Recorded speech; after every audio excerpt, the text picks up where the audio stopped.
Yeah, I think most of us are done there. So certainly I want to welcome you all to McGill University and collaborating with the CIC local section and presenting you Dr. Joe Schwarcz. Dr. Joe Schwarcz, he is sort of one of my chemical idols, I guess, in a way. Not because of all the stuff that he does, but he also put up with my driving today. So he earned his PhD in chemistry at McGill in 1973. Hungarian by birth. I'm not sure what city, though. Right on the Austrian border. Okay. So he's a professor at McGill University. He's teaching. He's currently teaching. He's also the director of McGill's, as you can see here, Office for Science and Society, where he's helping to demystify science for the public. Numerous awards for teaching chemistry and also for interpreting science for the public. He hosts a nice radio show that you can catch on the internet, actually, the Dr. Joe show in Montreal on CJAD. We'll put that plug in for your radio show. And of course, has appeared hundreds of times, whether it's on the Discovery Channel or CBC, Global News, all the different networks. Of course, one thing that Joe is noted for is the number of books that he's authored, and I think we're up to number 14? 16. I missed some of the early ones, I guess, here. Radar, Hula Hoops and Playful Pigs, The Genie in the Bottle. Most recent one, Monkeys, Myths, and Molecules, Separating Fact from Fiction and the Science of Everyday Life.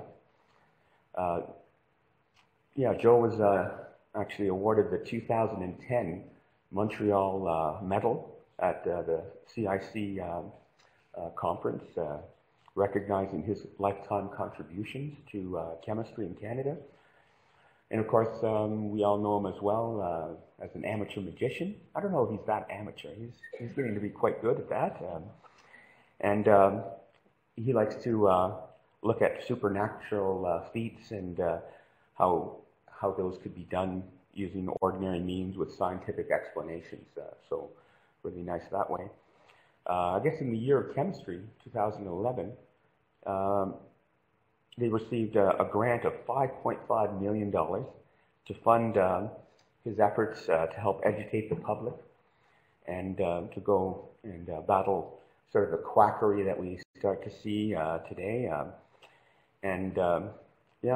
Probably one of the largest gifts that was ever made to a chemistry endeavor here in Canada.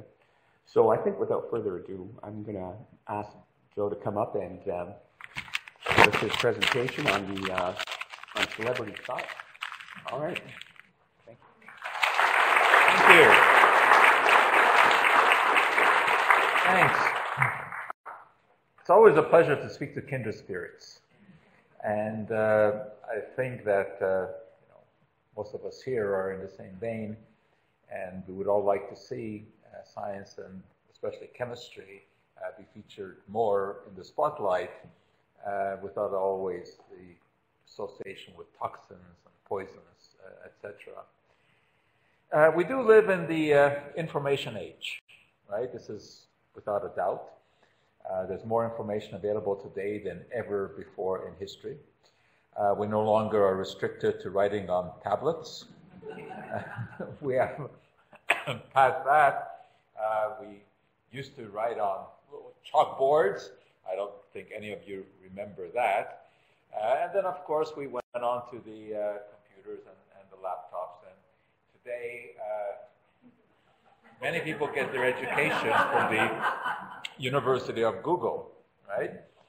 We certainly rely on it, without a doubt. There's very good information that is available from there.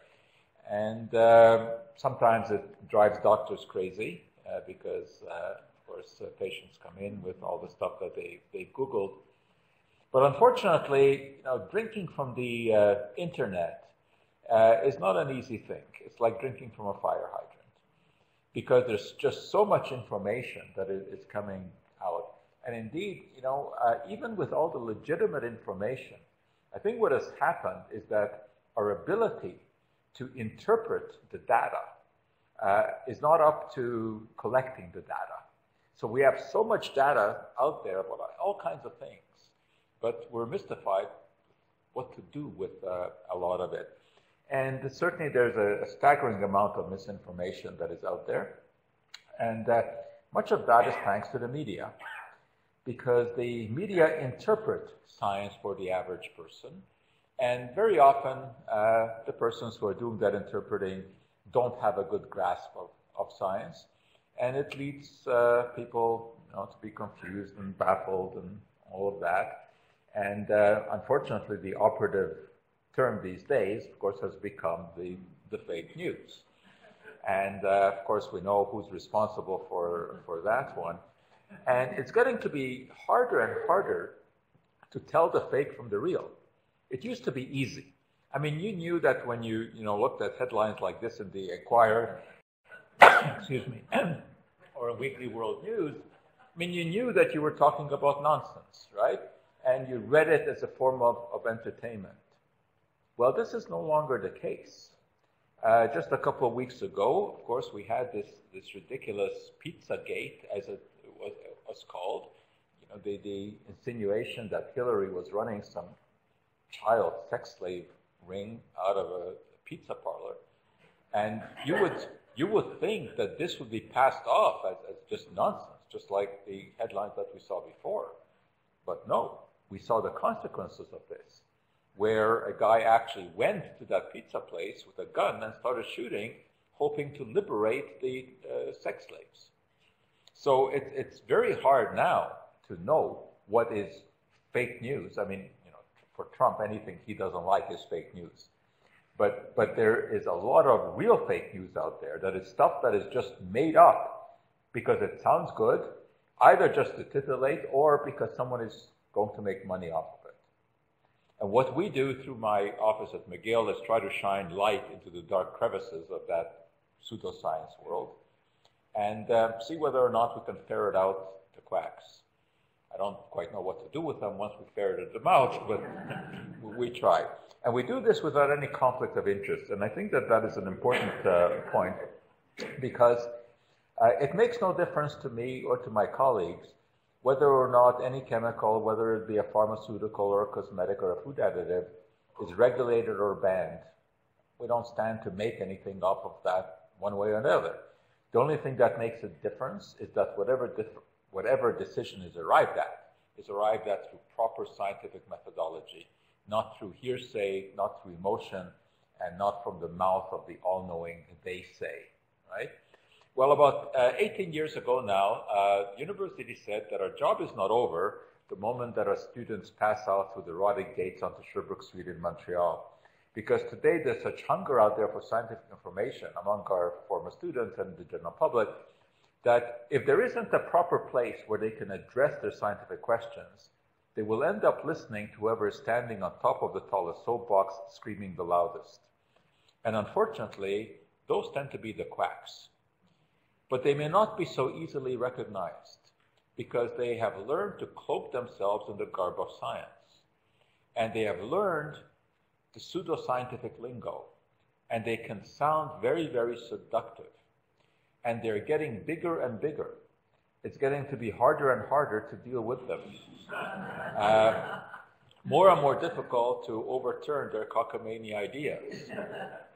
They seem to be everywhere. And so our task really comes down to trying to demystify science, making sure that people are up to date on what happens in the world. We hope to foster critical thinking, separate sense from nonsense, that all of that works, keep people out of the clutches of charlatans. And when we first started this operation, as I said about 18 years ago, I thought we needed a logo. And I suggested this one to the university. Now, I know we're in Alberta, don't get scared. It does not mean we're against eating meat, although we probably eat more meat than we should.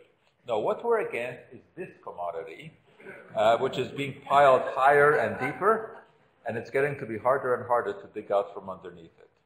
It's everywhere. You can go to your local health food store and find some aerobic oxygen. I'm not sure where you would go to find anaerobic oxygen, but you'll find the aerobic variety here. And they will tell you that you need this because our atmosphere is decreasing in its oxygen content, which of course is total nonsense, and that we're being starved of oxygen, and therefore we need an oxygen supplement. So what they have in there is a smidgen of potassium chlorate, which in theory can release a trace amount of oxygen. You put a few drops of this into a glass of water and drink it, and this is supposed to refurbish your oxygen content, which of course is ridiculous in the first place because we don't breathe through our guts. And anyway, the amount of oxygen available would be absolutely trivial. Yet, of course, you will find people who will tell you how much better they feel after they've consumed this, because that's the all-powerful placebo effect, of course. But what is really curious is that you go into this health food store, and they will have this thing and tell you about how we're becoming oxygen deficient and how important oxygen is and all of that. And then on the shelf below it, they will have antioxidants. And they do not see the irony of this. That's because, unfortunately, we are dealing with a largely scientifically illiterate public, and you can sell them anything, including dehydrated water. Well, that actually is a joke item, but I have no doubt that it could really be sold, especially if you use the dihydrogen monoxide term. So really the question in interpreting all this information that is out there is, to whom do we listen? That's really the question. Well, if you have a problem with your electricity, what do? You call an electrician. If you have a problem with your car, you go to a car mechanic. If you have a problem with your plumbing, so first you go to the bank, then you call the plumber, and he will fix it. If you have a problem with your health, who are you going to call? Well, these days, it just might be Dr. Suzanne Summers, because she will tell you how you can knock out this terrible disease, cancer, and how there are doctors out there who know how to do this, but are being stomped upon by the unholy alliance between the pharmaceutical companies, the medical establishment, and academic scientists who don't really want the truth known. Well, Suzanne Summers, you may remember from that old TV show, Three's Company, where she played a ditzy blonde, nowhere as ditzy as she is in real life when it comes to science. And then she went on to make quite a bit of money selling the Thigh Master. And then, unfortunately, she was diagnosed with breast cancer. And she had a lumpectomy. And no chemo was suggested to her because the margins were good and wasn't required. But she writes a book, Knockout, in which she talks about her experience and how she took all kinds of dietary supplements, including mistletoe extract, to treat her breast cancer. And not one word in that book about the fact that she had a lumpectomy and a hysterectomy. Of course, it was the lumpectomy that solved the problem. But if you want another example of the scientific nonsense that is being dispensed by her ilk, she's a big fan of bioidentical hormones. Well, what are we talking about? We're talking about estradiol. Now, estradiol is the body's natural form of estrogen. This is true. But it is available as a pharmaceutical product. I mean, it can be prescribed. But she goes to a compounding pharmacist who will make up the so-called bioidentical hormone. Well, it actually turns out that estradiol is not the best way to take an estrogen supplement because it is not easily absorbed. That's the reason that so-called conjugated estrogens are used in estrogen therapy, because it is more easily absorbed when it's attached to an A-glycone, and then, of course, it's released in the body as estradiol. But to her, I mean, obviously she has no knowledge of the chemistry, whatever the compounding pharmacist makes up is natural, because this is the way that the estradiol actually occurs in the body. And for the first time, she gets relief in a non-drug way. You see, this is not regarded as being a drug because it is the same substance that occurs in the body. And just to give you just a further example of the kind of problems that this creates, she was a couple of years ago hospitalized for a totally unrelated condition. And of course, she was asked about what meds she's taking, and she said none, none, none, none. And they did the blood screen, and of course it comes out that she has high levels of estrogen. And they asked her, Suzanne, how come that you're taking all these steroids and you didn't mention it? And she said, steroids? I would never touch a steroid. I mean, she had absolutely no idea that the estrogens that she was taking were steroids. So, I mean, it's a very, very complex business. But people take this kind of advice seriously. So, when she goes on and talks about chemo and radiation in this derogatory fashion, there are people who say, oh, whoa, I don't really want to have anything to do with that. I'll go with the natural therapies. Or when Patrick Swayze was diagnosed with cancer, she wondered why they did all of those chemotherapeutic experiments instead of just building him up with nutrients. And to us in the scientific community, of course, this is really laughable, but unfortunately, that's not the case for the general public. A lot of people will swallow this hook, line, and sinker. Now, she, of course, is not alone in giving this kind of advice. Sheryl Crow, excellent singer. She, unfortunately, also a cancer victim. Her most recent bout is with brain cancer. And she thinks that it may be related to her cell phone. Now, when something comes out of the mouth of a famous person, it has much more weight than if it comes out of your neighbor's mouth. And as you know, this issue has been looked at over and over again. And what do we see? We see that there's been a tremendous increase, since the late 1990s of cell phone use, which is not paralleled by an increase in brain tumors. Now, the anti-Wi-Fi, anti-cell phone people will tell you that, well, that's because it probably has a long latency period, and we're going to see this, emerging in, the next decade or so. But that's not the way diseases work. Even if you have a latency period of 30 years, within about 10 or 15 years, you will already see some increase. It's not the step function. And the real problem that we face here in the scientific community is that you cannot prove a negative. You cannot prove that this cannot be, that cell phone radiation cannot do harm. It's up to those who make the claim to prove that there is potential harm. And of course, they've not been able to do that. I mean, cell phones are used by billions of people around the world. If there were some drastic change occurring in the body because of this, I think we would have seen some evidence of that. There are many, many stars who get into science. Tom Cruise, as you may know, is a Scientologist. And the Scientologists are very much against any kind of psychiatric medication and are against psychiatrists. Well, this kind of thing creates a lot of problems because there are all kinds of mental illnesses that do respond to drugs. I mean, obviously, it's a complex condition and it needs a lot of expertise. And it is also possible that sometimes the psychiatric drugs are overused. But to suggest that this is a crime against humanity is a crime against humanity. It's not only actors and actresses, supermodels. Naomi Campbell is the best paid model in the world. And she thinks that a concoction made of maple syrup and lemon juice and cayenne pepper is going to detoxify the body.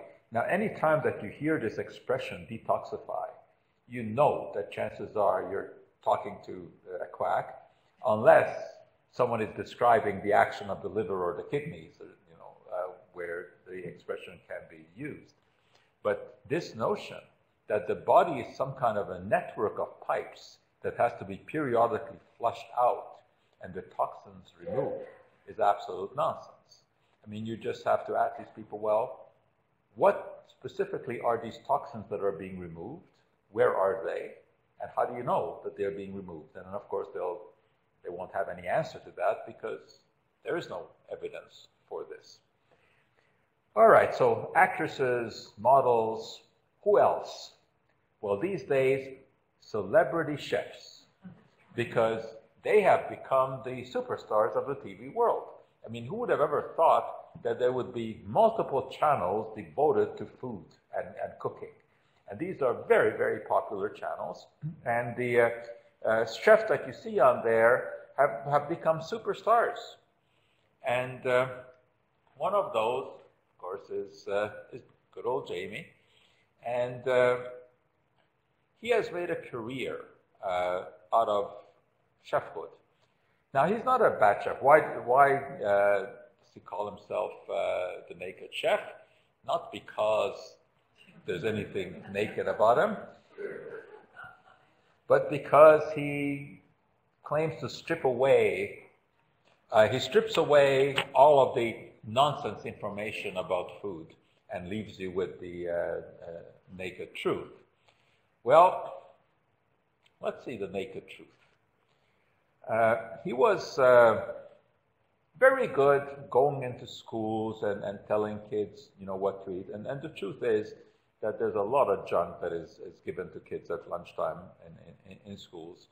And he was instrumental in you know, getting some improvement, getting the soft drinks out of there, etc. And then he was on with David Letterman on TV show. And this was a very interesting episode, frightened David out of his pants, because he was describing some of the foods that eat. For example, focused in on ice cream sundaes, such as the ones that are sometimes given to kids in school. And he was telling Jamie Letterman that these were made with beaver glands, with shellac, and with human hair. So you can imagine, you know, Letterman's reaction to this. Now, as is almost always the case, the frivolous nonsense usually has some kernel of truth to it. So let me introduce the kernel. Let's look at the beaver. The beaver has a scent gland near its rear end. And this actually has a very, very characteristic smell. It can be excised from the animal and extracted. It's called castoreum. And it contains a number of compounds. I mean, as you would expect, it contains dozens of compounds. But several of them have commercial importance because of the unique smell. When you dilute it properly, it can be sold as castoreum, which is an ingredient in many perfumes. But some of those compounds can also be converted into vanillin. And if you look in the scientific literature, there are some interesting academic articles about converting compounds in castoreum to many other things, including vanillin. But this has no commercial importance. It would not be a viable way to make artificial vanilla to rely on the scent glands of beavers. Artificial vanilla, of course, is very commonly made. The starting material usually is lignin from trees. It doesn't matter what it's made from. What matters is what it is. I mean, the final product is vanillin. Doesn't matter what root you arrived at, except that it never came from a beaver. There's no beaver extract in ice cream. Then, what about the shellac connection? Well, the ice cream sundae had some M&Ms or Smarties or something like that, and those indeed, to give it the shine, are coated with shellac. Now, shellac is an interesting product. It's an exudate of the lac bug. that lives on certain trees, mostly in India. Very, very small bugs. And they suck the sap of the tree and they convert it into shellac, which of course has great commercial use. But it's mostly used on furniture, stuff like that. So when the notion is introduced that it's found in, in your candies, in your ice cream, it sounds horrific. All right, but to make it even worse, here's what Jamie does. He takes some bugs, which have nothing to do with the shellac bug, and he shows how you are going to make an ice cream sundae. And he puts in some bugs, and then he shakes in some human hair. Now, where does this come from, this idea? Again, there's a smidgen of truth here. Because in order to make cookie dough, and there was some cookie dough in this cocktail, you use some cysteine. Cysteine is a very common amino acid, and it is very often added to dough to strengthen the dough. Interestingly enough, of course, cysteine is also sold as a dietary supplement in the health food store. Nobody ever objects to that. They guzzle it by the pounds. But should the idea come up that it somehow is put into foods, no. Okay. It doesn't come from human hair, although it could. It could come from duck feathers, or it could come from any protein source. But it's irrelevant. I mean, obviously, once you denature that protein and chop it up into the amino acids and then isolate the cysteine and then purify it, it doesn't know where it came from. It doesn't know if it came from human hair that was harvested in China or whether it came from some bird feather, and neither does it matter. It is the same stuff that is sold in the health food store as a dietary supplement, to which nobody objects. So anyway, this demonstration is done sometimes in front of kids in a school to try to scare them away from these processed foods. And here's one of those. The hair was put in, the bugs were put in, and there you can see the forlorn-looking beaver-looking on, having lost his glands, which have been incorporated into the ice cream sundae. And you've just eaten human hair, duck feathers, crushed up bugs. That's what the kids learn. And of course, they're absolutely terrified by this. And this is supposed to be a science class. This is what they've learned in that science class. No, this is not a science class. This is monkey business. Now, there might be some benefit to be had from this. I mean, the fact is that kids eat a lot of junk food. They eat a lot of processed foods. And they should be counseled away from that, but not frightened away by scientific fallacies. There are other ways to do that by talking about what the body needs, what nutrients are, etc. But scaring them by telling them that they're eating beaver glands and human hair and bugs, I don't think is the way to do that. Well, chefs don't necessarily have good scientific background, so maybe, you can give them a little bit of leeway. But what about people who do have a good scientific background, like Dr. Oz? Well, here we get into a very interesting kind of a story. Dr. Oz, of course, is a trained cardiac surgeon, and by all accounts, a very good one. And he used to be on with Oprah on irregular basis when Oprah still had her famous TV show. And he would come on and tell people to eat broccoli and then exercise and said all the right things. And then Oprah anointed him God and gave him his own TV show. And now things changed, because now you have to fill 5 network hours a week with stuff. And that means you've got to go beyond telling people to eat broccoli and exercise. So this is where, his staff gathers all kinds of information, usually with some kernel of truth, which then gets blown out of proportion.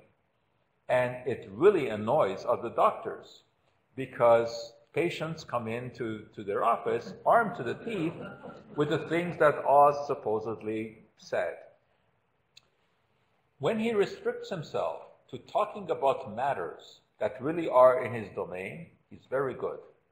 You know, they will build a large intestine on stage, and he'll go through and talk about how you pick up colon cancer and the importance of fiber and all of that. And then they'll look at lungs and talk about lung function.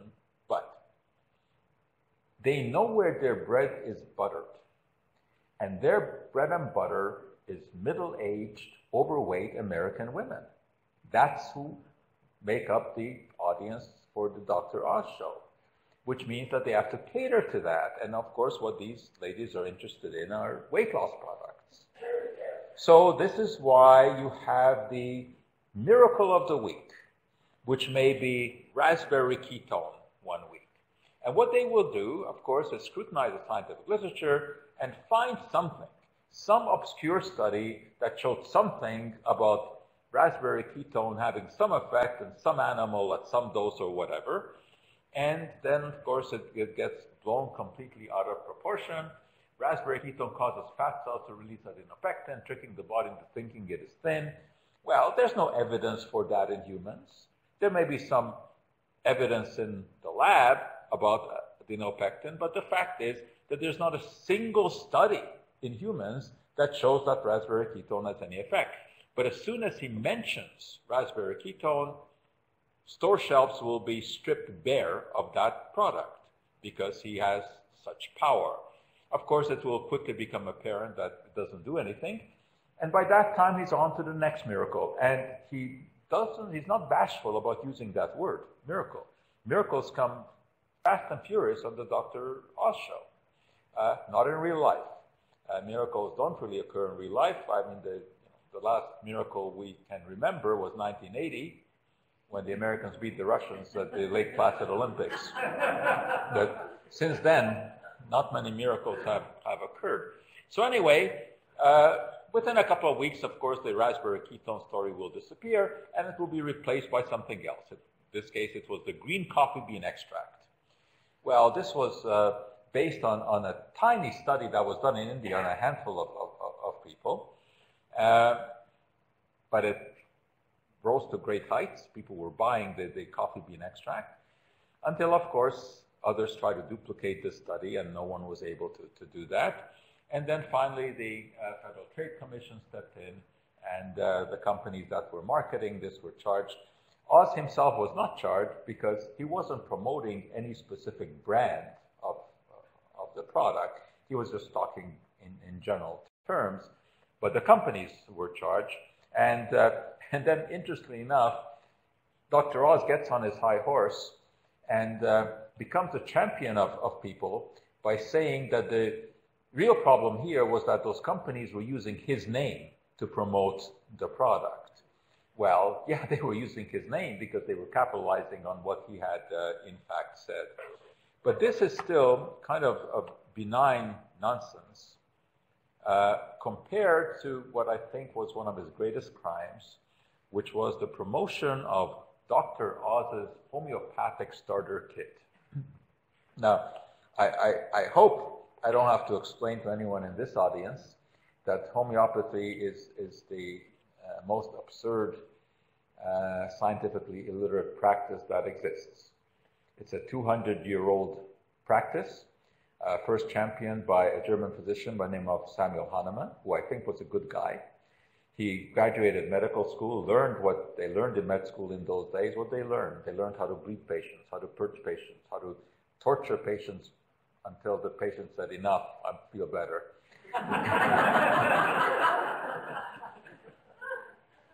Just about the only drug that worked against high fevers and malaria at that time was quinine. But nobody really knew how much to use because it wasn't purified. It was an extract of the bark of the cinchona tree, came from Peru. And he actually tried to standardize it. And Hahnemann started to take extracts of cinchona bark to see what's the maximum dose that he could give to his patients. And he developed a fever, just like he saw in his patients who had malaria.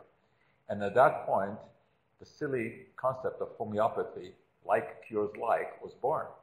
That if you give a healthy person a substance in a high dose, it will cure those symptoms in a victim, but at a much lower dose. And he kept diluting it and diluting it, thinking that this would make things more powerful. I mean, this, of course, goes against every concept that we know in chemistry, biology, and physics. Interestingly enough, even the original concept was never reproduced. No one else ever got a fever from taking high doses of cinchona bark. So that was an accident that he got a fever. It wasn't from that. So the whole concept of homeopathy was based on a scientific fallacy to start with. So it's fallacy-based, built upon fallacy. And of course, we know today that homeopathic solutions are diluted to such an extent that what the patient is getting is just water. But of course, they're getting a big dose of placebo. That's obviously a very, very strong effect. It's a strong effect in alternative medicine, and of course, it's a very strong effect in conventional medicine as well. But the problem here is distracting people from therapies that might actually work. I don't think one would blame anybody who has tried conventional medicine and has failed. They will do anything. Desperate people will do anything and try homeopathy. But when homeopaths tell people that they have an alternative to vaccination with their nosodes, that is a criminal act. Well, now the world is finally realizing this. Australia has been very, very strong in attacking homeopathy. The US is also very strong. Canada is lagging behind. In Canada, homeopathic remedies are actually given a Health Canada number, which is a, what can I say? It's a total disgrace, because what is a person supposed to think if they go into a pharmacy and they see a product that has a Health Canada DIN HM, drug identification number, homeopathic on it? You would automatically think that this is a product that has been tested and shown to be effective and safe. How else could it be approved? Of course, this is not the case at all. It's safe, without a doubt, because nothing in there. But in terms of efficacy, there's no demand for any kind of evidence other than the fact that it has to have appeared in some homeopathic pharmacopoeia somewhere in the world, which could have been 200 years ago.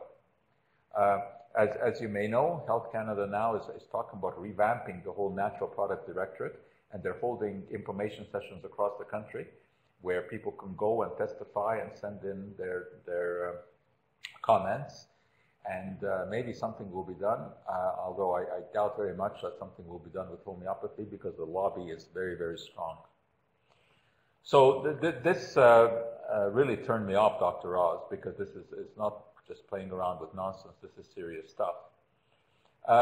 He delves into areas where he really does not have much expertise, but he's very good at painting a scary picture, as he did when a new combination of glyphosate and 2,4-D came out.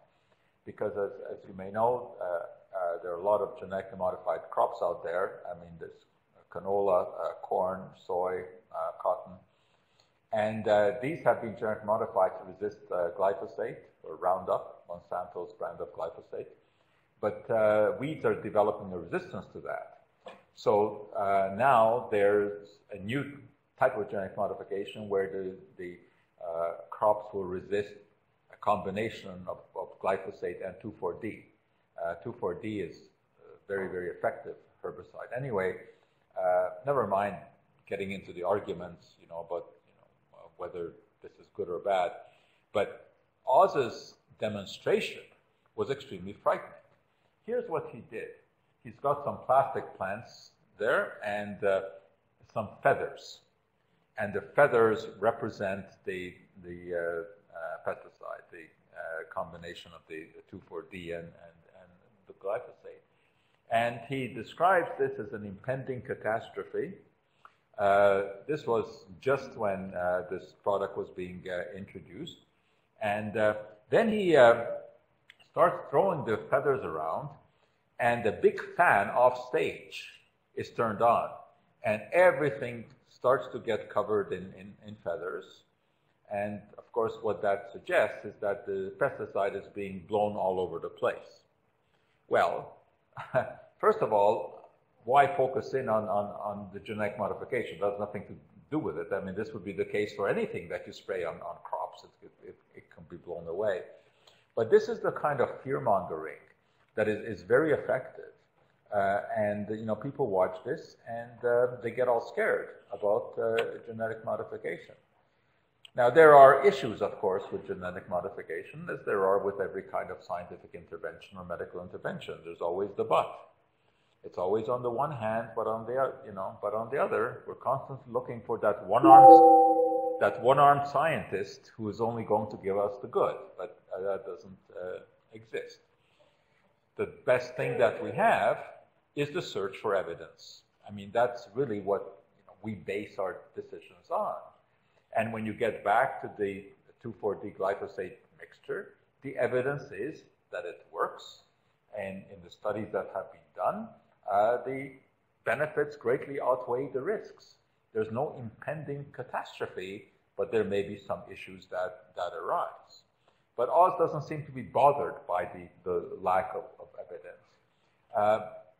He goes overboard on all kinds of issues. And if you think that this is silly, what about when he starts talking to the dead? Seriously. He has on, in this case, Teresa Caputo, who calls herself the Long Island psychic, and she talks to the dead. Well, as Houdini was known to have said, anyone can talk to the dead. Problem is, they don't talk back. Except to her. And Oz has her on discussing this seriously. And they have people in the audience who have recently lost someone, and she pretends to make contact with them. Not only her, there are other so-called psychics, like John Edward, that he has on the show, as if they were serious, if this was a serious thing, talking to the dead. Well, what these people are very good at is what we call cold reading. They are very good at extracting information from people and making it sound like it was legitimate. I'm being pulled over here to this section. Does anybody over here have a dead relative, friend, acquaintance, or pet with a name beginning with the letter of the alphabet who died suddenly when their heart stopped? Does this make sense to anybody? And of course, there'll be people, waving their hands that, yeah, they recognize this. Well, I mean, on a show that is hosted by a cardiac surgeon, to have on guests who talk to the dead and who basically trick members of the audience into thinking that they have really made such a connection is a cruel hoax. That's really what it amounts to. Oh, but he'll have all kinds of guests on. Gwyneth Paltrow is his favorite because, she says so many kind of silly things that it's entertaining. In this case, they were talking about the benefits of chlorophyll, and they're there drinking the chlorophyll-laden juices, talking about how chlorophyll is the most important chemical in the world, which is actually true, because there would be no life without chlorophyll, right? I mean, without photosynthesis, no plants, and therefore we would have no food. So they talk about that and how important it is for the world to have chlorophyll, and they start drinking it, right? Well, we're not plants. We don't photosynthesize. We don't have a need for chlorophyll. But when you leave out the connecting terms, it can be made to sound very, very seductive. And Gwyneth is an expert in every area. I'm challenging these evil genes by natural means. I'm convinced by eating biological foods it's possible to avoid tumors. And every single nutritionist, doctor, health-conscious person I've ever come across seems to concur that gluten is tough on the system, and many of us are at best intolerant of it, and at worst allergic to it. Well, I come across totally different brand of scientists and doctors because they don't agree on this. Obviously, there is an issue with gluten. Celiac disease is very real, affects about 1% of the population. Then we have something called non-celiac gluten sensitivity, which affects maybe 7 to 8% of the population. That's an interesting kind of condition whereby there's no observable pathology. That is, you can scope them and you do not see the characteristic signs of celiac disease. Everything in the gut looks okay. You take a biopsy, everything looks okay. They have a negative blood test for gluten antibodies, but they have various kinds of digestive problems, and if they stay away from gluten, they feel better. So what do you say to these people? Stay away from whatever makes you feel sick. I mean, obviously, that's the thing to do. But at the most here, we're talking about, 8, 9% of the population that has some legitimate issue with gluten. 90% of the population has no issue with it whatsoever. And yet, this impression has been created that gluten is some kind of toxin that we should all be staying away from. And then, of course, there are the magical foods like oil of oregano or colloidal silver. Well, the only thing colloidal silver will do, if you take it in high enough dose, is make you gray. Argyria is the condition which cannot be reversed. And you end up looking very, very sick. But, there are all of these magical cures out there. But Gwyneth doesn't end there. She has an answer for every part of the body. What she is promoting here, believe it or not, is the technique of vaginal steaming. Well, let's not say any more about that, except that there's absolutely no reason to do it, especially by men. She's also a devotee of cupping, right? This is the age-old method, which is scientifically interesting. Why? Because you can reduce the pressure inside of the glass bowl by heating the air inside so the air expands, and then you quickly clamp it onto the skin, and you get a vacuum effect, and you'll have these welts on the body, which is a telltale sign of cupping. And the story here is that what it is doing is sucking the toxins out. Now again, it kind of makes in an offbeat way some sense, that the vacuum is sucking things out. You have to ask the question, show me the toxins. Where are they? And what toxins are you talking about? But once again, as you remember from the last Olympics, it has a very strong placebo effect. And the interesting thing about placebo is that the more invasive the intervention is, the stronger the placebo effect. So, for example, a placebo pill does not work as well as a placebo injection.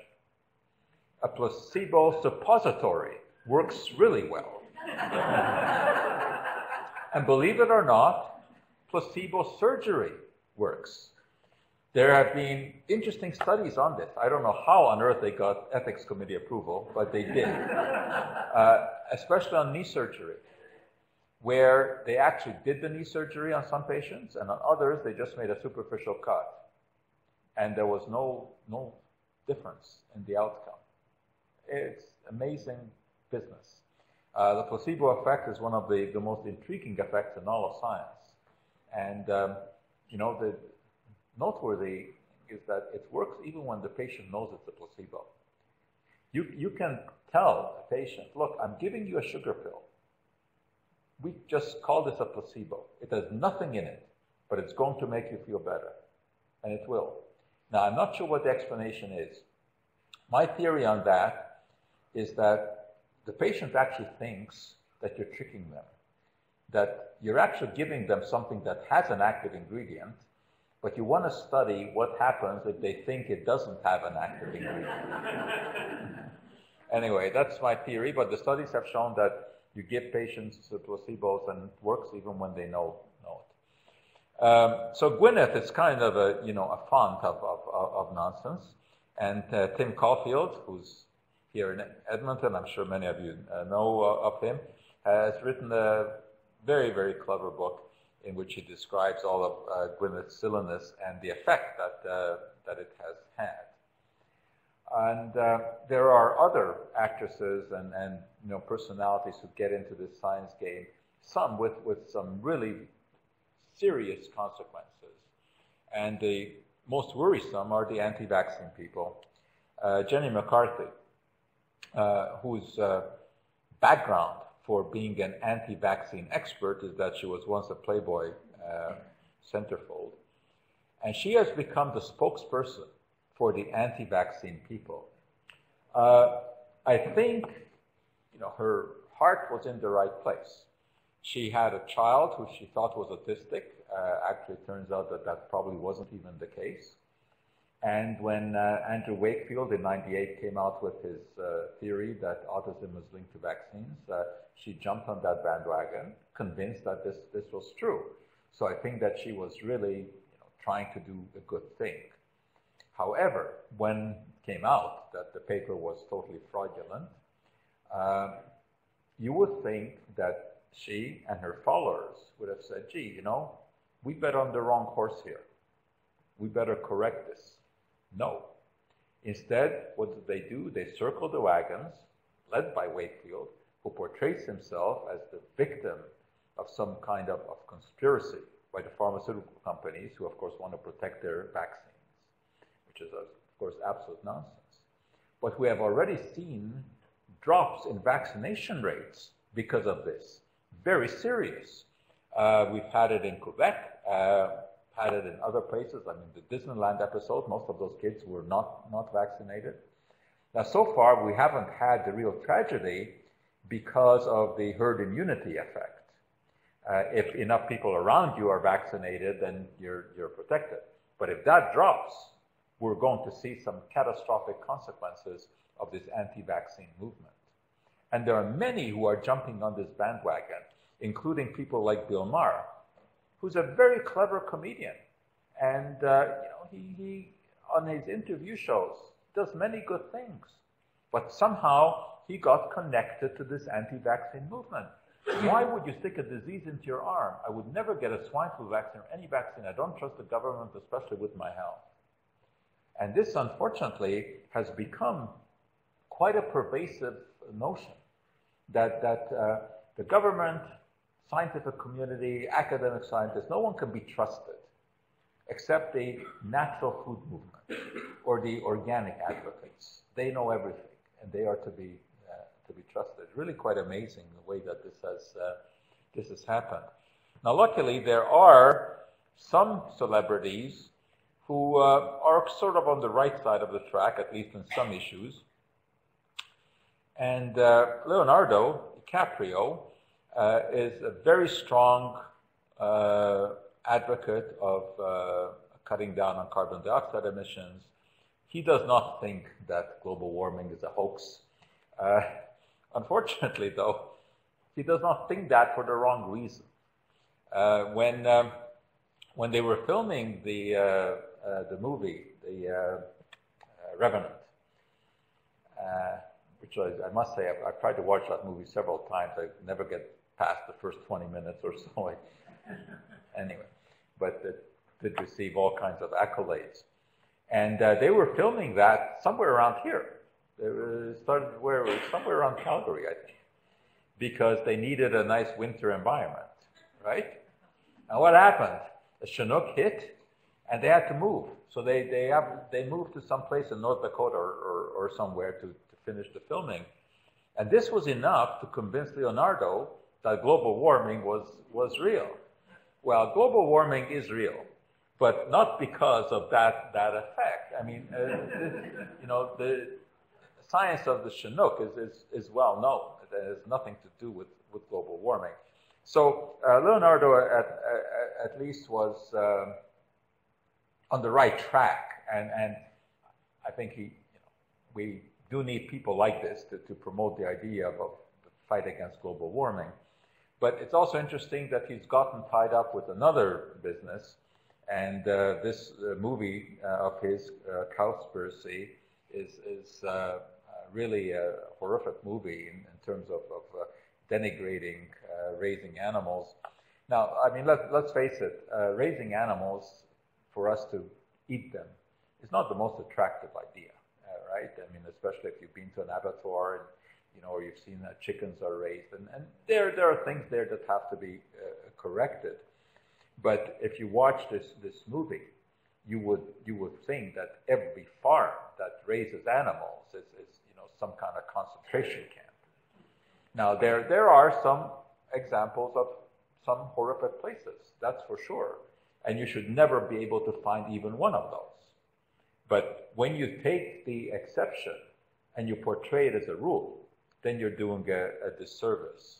And if you take a look at the movie, and they will give you all of these numbers, which are highly, highly questionable, and they're taken out of context.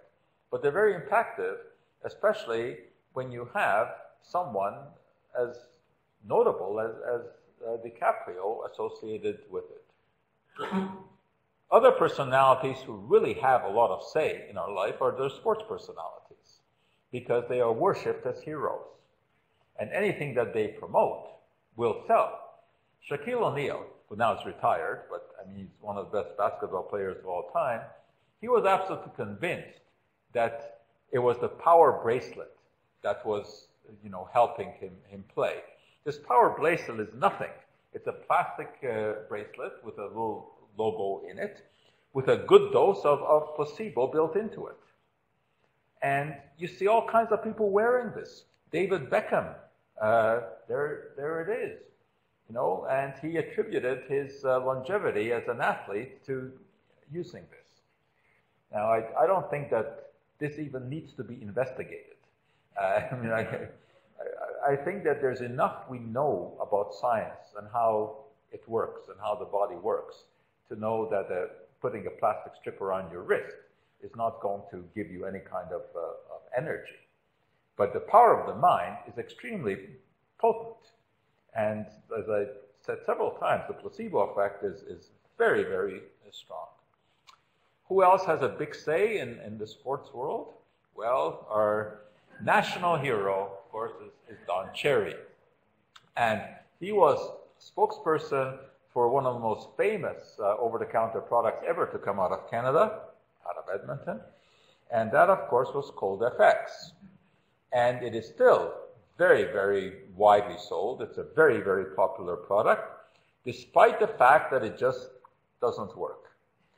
And Marketplace has done a wonderful study on this. Many others have as well. Well, I shouldn't say that it doesn't work, because there always is that little kernel of truth. They really did do some studies. And there was a very, very slight effect. There are no studies out there that show that taking Cold FX has any effect on treating colds. So once you have a cold, forget it. It doesn't do anything. They still promote it as such. When you put all of the data together that has been accumulated about Cold FX and give them the benefit of every doubt, what you conclude is that taking Cold FX every day prevents one cold every 4 years. That's what it comes down to. It's really quite amazing that fortune has been made off of this product, for which there is essentially no clinical evidence. But it's not quite as absurd as Alex Reed's theory. He's a fighter out of England who has his rather bizarre opinions about how one maintains energy. Now, I don't know what to say about this. I don't think this has ever been put to a double-blind trial. But I doubt that there's much substance to this. But because he's a famous athlete in England, there are people who buy into this. And finally, there are celebrities who just have no business being celebrities. I'm not talking about the Kardashians. I'm talking about the food babe. Her name is Vanni Harry. She's, you can see, a very nice-looking lady who has zero scientific background. Zero. Nothing about biology, chemistry, physics. These are foreign concepts to her. But she has managed to build an empire on the internet, basically on this theory, that if you can't pronounce it, it's some kind of complex chemical, and that you should not be eating it. That basically is what it comes down to. And she's developed a whole legion of followers who believe that if something sounds terrible, we should stay away from it. And she has convinced her followers that scientists, chemists particularly, are evil people who are locked up in their laboratories just thinking about what new cancer-causing additive to unleash on the unsuspecting public. And she rose to fame. She rose to fame with her battle against Subway. And this was her big claim. You wouldn't eat a yoga mat, would you? Where on earth did this come from? It was an interesting kind of a story that managed to get her on network TV, on all of the talk shows, where she actually bit into the yoga mat after saying that you would never want to eat a yoga mat, so it didn't even make sense in that context. What was it all about? Subway was using an additive in their buns, azodicarbonamide. This, upon heating, releases nitrogen. Now, of course, when you are baking the bun, you need something to make it rise. The classic way, of course, is to use yeast, which will release carbon dioxide, but it doesn't have to be carbon dioxide. Any inert gas will do. Nitrogen, of course, is an inert gas, and is readily released by the azodicarbonamide.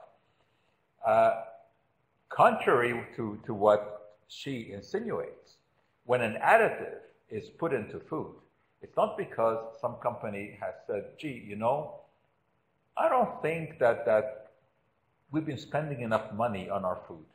Let's put in some useless additive so that we can scare off our customers. No. Additives are very strongly regulated. You have to jump through all kinds of hoops and hurdles before you get something on the market.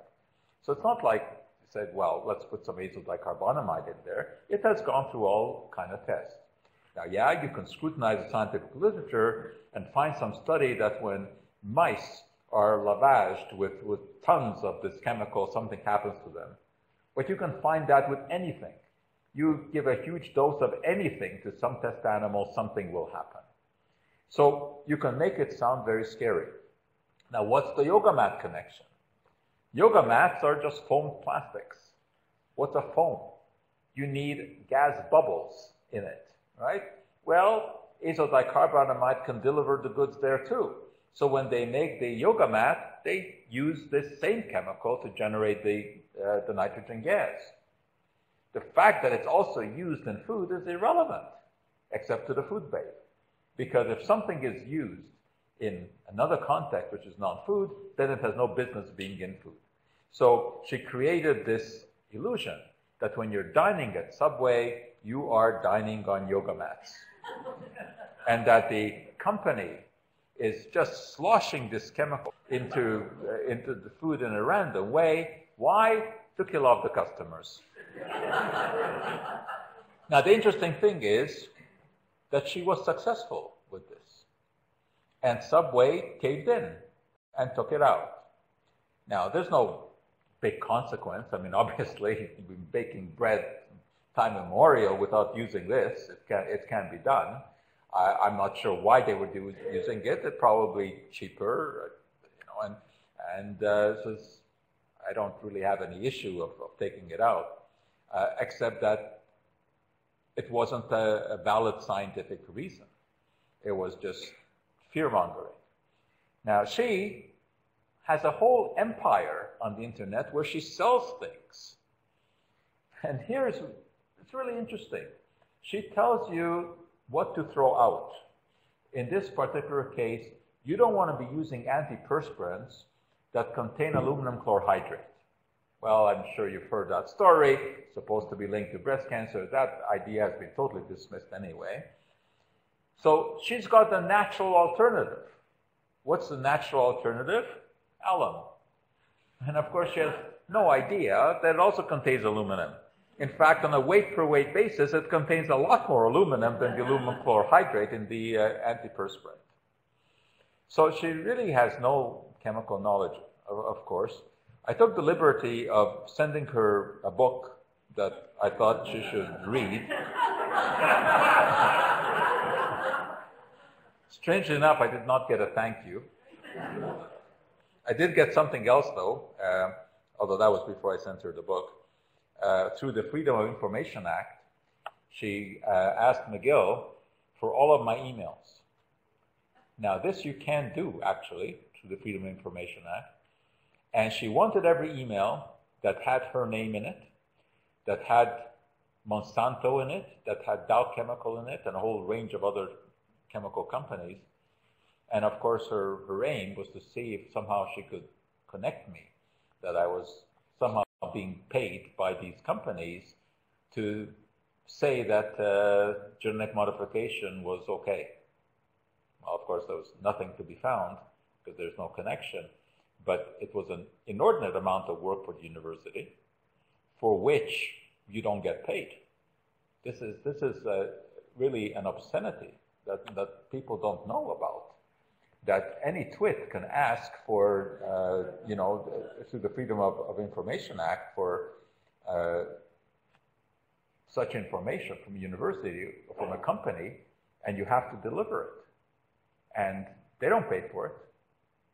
So that's the burden of university. All right, well, lastly, we can't leave the politicians out of this because, of course, they also influence what we think. And you may remember Sarah Palin, font of scientific knowledge. Sometimes research dollars go to projects that have little or nothing to do with the public good, things like fruit fly research in Paris, France, I kid you not. Fruit fly research is fundamental to genetics, right? I mean,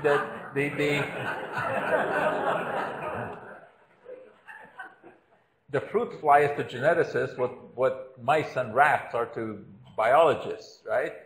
Obviously, there's a tremendous amount of research that relies on fruit flies. And to put it out of context like that is ridiculous. And then, of course, we have Trump. And, one obviously could give a whole lecture on his lack of scientific knowledge and integrity. But, just, some of these, obviously he thinks global warming is a fraud. But, that's not nearly as bad as saying that vaccines are dangerous, which he does. Now, let's face it, presidents are generally not well-versed in science. So, you can't expect all that much from them, but you can expect them to surround themselves by people who know what they're talking about. Obama had excellent scientific advisors. Has Trump picked a scientific advisor? No. The position is open. There is no scientific advisor. In this day and age, where he's, of course, signing executive orders, basically neutralizing whatever Obama did, without any scientific advice whatsoever. We've had our issues here in Canada as well. You may remember the classic statement by Chrétien, a proof is a proof. What kind of proof is a proof? A proof is proof. And when you have good proof, it's because it's proven. Can't argue with that, right? Well, of course, in the scientific world, we really do look for proof, and we rely on the peer-reviewed literature. This is the altar at which we worship, perhaps a bit too much, but that's where we get our information. But I think it also is very important for us to realize that this is far from foolproof. That notorious paper by Andrew Wakefield linking autism to vaccination was in the Lancet. How does it get in there? Well, obviously the referees cannot repeat the work. You're talking about years of work by multiple people. So when you get a paper to referee, you have to assume that what was submitted was done the way that they say it was done, and that the results were properly garnered. If someone is going to commit fraud, well, you're not going to catch that until someone tries to duplicate the work. And boy, a lot of it is caught then as you know, we have pretty good statistics saying that about 50% of all scientific publications cannot be reproduced. That's a very frightening thing. So the peer review process is being attacked, and I think in many cases for legitimate reasons. And there are, alternatives that are being proposed. Some, interesting ones. Some suggesting that there should be no peer review, because now with the internet we have a world of peers who can review. I don't think we can buy into that one. Another very interesting idea is to do away with the referee system and have the author of a research paper submit the paper with 3 of referees that they selected who have already read the paper, the only stipulation being that they can't be in the same institution and they can't have worked together with the author. That is not quite as dumb as it first may sound, because there you can really select people who are very knowledgeable about the field. But even people who are very knowledgeable about the field can make mistakes. And I leave you with this one last idea, because it's a very personal one for me. When I was growing up, I hero worshipped Linus Pauling. I think for all the right reasons, because of course he had basically written the definitive book on the chemical bond. It was in textbooks, around the world. He just about by himself almost beat Watson and Crick to the DNA model. He basically had it right. He didn't quite have the helix the way that Watson and Crick figured it out, but he probably would have got it. So, I mean, his contributions were tremendous, including, of course, his work for peace, having gotten the Peace Prize. And to this day, of course, he's the only person in history to have 2 unshared Nobel Prizes, one for chemistry and one for peace. But then, he also got into the vitamin C business. And this was really, really bizarre, because here's someone who had written hundreds of peer-reviewed papers, hundreds. And then he publishes this book basically on the anecdotal evidence of his wife and himself. But because he was Linus Pauling, the world listened. And studies were done. And of course, pretty soon it turned out that vitamin C wasn't the magical thing that it was supposed to be. And many of those studies were done with Marine recruits, and that's a very good group of people to do these studies with, because if you tell them to jump, the only thing they ask is how high. And if you tell them to take 2 grams of vitamin C a day, you know that they're going to be compliant. And it came out that no, vitamin C did not prevent the common cold. And this idea had come from Linus Pauling without any peer review, and it took the world by storm. And that was kind of a disappointing thing for me that Pauling would do this. Anyway, there certainly are a lot of questions, of course, that still remain unanswered in science. I mean, we certainly don't have the answer to everything, and we don't pretend to have it. And I think that's an important feature also to point out, that there are some questions that we just cannot answer, no matter what. But unfortunately, the public wants answers. People want to know, if I take this, what is it going to do for me? Is there a cure for this? They want white or black. Science is not white or black. Science is various shades of gray, and very often difficult to interpret. But what people want really, without realizing it, is they want magic. What they want is simple solutions to complex problems. But the only place you're going to find that is on the stage. But of course, a magician never wants to give away how the trick is done, because it's only attractive until you don't know. It's magical. As soon as you find out, it becomes a silly little trick. So that's why we leave you with the magic. But chemistry is magical too, if you don't know what's behind it. I mean, let's face it. Something spontaneously bursting into flame, or a color change, like the oscillating clock, looks absolutely magical until you find out what the science behind it is. So that's why there is this interesting interaction between magic and science that I like to exploit. But I think it is also very important for us to understand that sometimes there may be things that at first sound magical that we may dismiss without looking into it enough. There are examples like that. I mean, many of you, I'm sure, will recall that when Barry Marshall, the Australian gastroenterologist, first suggested that ulcers were caused by Helicobacter pylori bacteria, the scientific community said, what kind of nut is this? We know what causes ulcers. It's hyperacidity, it's eating the wrong foods, it's spice, it's stress, it's whatever. You put them on antacids, and that's what you do. And then, of course, in a foolhardy way, he consumed some bacteria, caused the problem, and then cured himself with antibiotics. That stimulated the research, and within 2 years, antibiotic therapy for ulcers was used around the developed world because it had crossed the bridge from nonsense to conventional medicine because of the proof. So, although we do talk about quacks a lot, as we should, we also have to make sure that we don't dismiss something too early. So I hope that has given you a bit of an idea of the impact that some of these celebrities have on our life, which is really quite extensive, and how important it is to show people that the information that they learn from, that they hear from these people, is not very reliable. If you want reliability, well, that's where you go.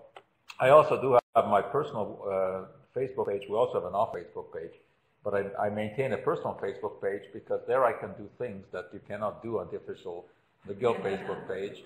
I mean, I cannot use the exact terminology that people like the Food Babe really deserve on the official McGill Facebook page, but I can do it on mine. And we also do have an app that you can download, and you'll get up-to-date information. And you won't get any of the, well, I shouldn't say you don't get quackery. You'll get explanations of quackery. You'll get examples of quackery, but you won't find any promotion of quackery. If you want that, you have to turn to Madonna, who will tell you that you can neutralize radiation. All we have to do is look for the way to do that.